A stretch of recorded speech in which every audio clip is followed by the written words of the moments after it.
السلام علیکم، میں ہوں ساجد گلزار ایک نئی ویڈیو کے ساتھ۔ آج کی ویڈیو میں آپ کو بتاؤں گا کہ کس طرح سے ہیکرز یا فراڈ آپ کے اے ٹی ایم سے آپ کے پیسے نکال کر ٹرانسفر کر لیتے ہیں۔ مجھے ایک دن کال آتی ہے کہ ہم بینک کی طرف سے بول رہے ہیں، ہم تمام سسٹم اپڈیٹ کرنا چاہتے ہیں، آپ اپنے اے ٹی ایم کا کوڈ مجھے دیں تاکہ ہم آپ کے اے ٹی ایم کارڈ کو یا اکاؤنٹ کو اپڈیٹ کر سکیں۔ مجھے تو پتہ تھا ظاہر ہے کہ یہ فراڈ اکثر ہوتا رہتا ہے۔ میں نے ان کے ٹالنے کے لیے کہا کہ پہلے تو کہا میں نے ضرورت نہیں ہے، میں نہیں دوں گا۔ پھر میں نے کہا میں گھر میں نہیں ہوں، 6 بجے میں گھر میں پہنچوں گا۔ تو آپ یقین مانیے 6:15 یا 6:20 میں مجھے کال آتی ہے اسی ٹیلی نار کے نمبر سے۔ مجھے کال آتی ہے کہ یقیناً آپ گھر پہنچ گئے ہوں گے، اب آپ مجھے اپنا نمبر لکھوا لیں۔ میں نے ظاہر ان کو انکار کر دیا کہ میں نمبر نہیں لکھواؤں گا۔ ہمیں اس طرح کی ہدایات ہیں کہ آپ کسی کو نمبر نہیں دیں، بے شک کوئی بھی مانگے۔ تو اس نے واپس یہ جواب دیا کہ اگر آپ کو کوئی شک ہو تو میں آپ کو بینک کی ہیلپ لائن سے کال کرتا ہوں۔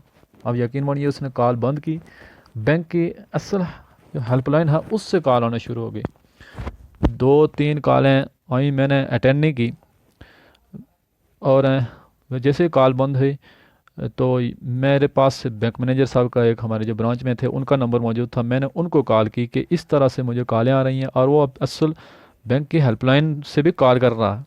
تو انہوں نے کہا یہ بالکل آپ نے بہت اچھا کیا کہ مجھ سے رابطہ کر لیا، یہ بالکل فیک ہے، فراڈ ہے۔ پھر اس نے اپنا ایک واقعہ سنایا کہ ہمارے اس پڑوس میں ایک پڑھی لکھی خاتون تھی جو سینئر ٹیچر بھی تھیں، پڑھی لکھی شور خاتون تھی، ان کو اسی طرح کال آئی ہے۔ تمہیں آپ کو پتہ ہے ظاہر ہے ہر بندہ اتنا شعور نہیں رکھتا ہے اس حوالے سے کہ اتنے فراڈ ہوتے ہیں۔ تو اس نے ان کو بتا دیا۔ اب اس کے پاس تقریباً 6 یا 7 لاکھ روپے تھے اکاؤنٹ میں۔ اب آپ کو پتہ ہے کہ ایک دن میں زیادہ ٹرانزیکشن تو ہو نہیں سکتی ہے، تو اس کے 2 یا 3 دنوں میں 5 لاکھ روپے کسی نے ٹرانزیکشن کر لی۔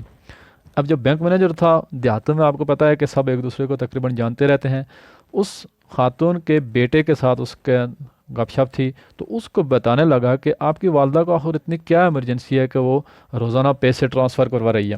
اب جب والدہ سے پوچھا گیا تو اس نے کہا تو مجھے تو اس کا پتہ ہی نہیں ہے، یہاں یہ کال مجھے ایک مرتبہ آئی تھی تو 1.5 لاکھ روپیہ بچا ہوا تھا۔ اگر اس نے پھر کیا کیا کہ اس بچے نے، جو خواتین کا بچہ تھا، اس نے وہاں سے اپنے اکاؤنٹ میں ٹرانسفر کروائے، تب جا کے وہ 1.5 لاکھ روپیہ بچا، ورنہ دوسرے دن وہ بھی چلا جاتا اور اکاؤنٹ ختم ہو جاتا، اس کے پیسے ختم ہو جاتے ہیں۔ یہ مجھے بینک مینیجر صاحب نے بتایا کہ اس طرح کا فراڈ ہوتا رہتا ہے۔ اگر آپ کو جہاں سے بھی کال ہے، آپ کبھی کسی صورت میں اپنا اے ٹی ایم کارڈ ہرگز کسی کو نہ دیں۔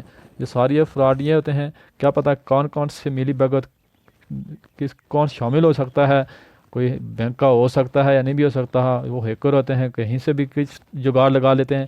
اس لیے پھر اس نے دوبارہ ٹیلی نار کے نمبر سے کال کیا کہ آپ نمبر اٹینڈ کیوں نہیں کر رہے ہیں۔ میں نے اس کو کہا کہ ہمیں ضرورت نہیں ہے، میں نے بینک مینیجر سے پوچھ لیا، آپ سب فراڈ کرتے ہیں، پھر وہ تو بند کر گیا۔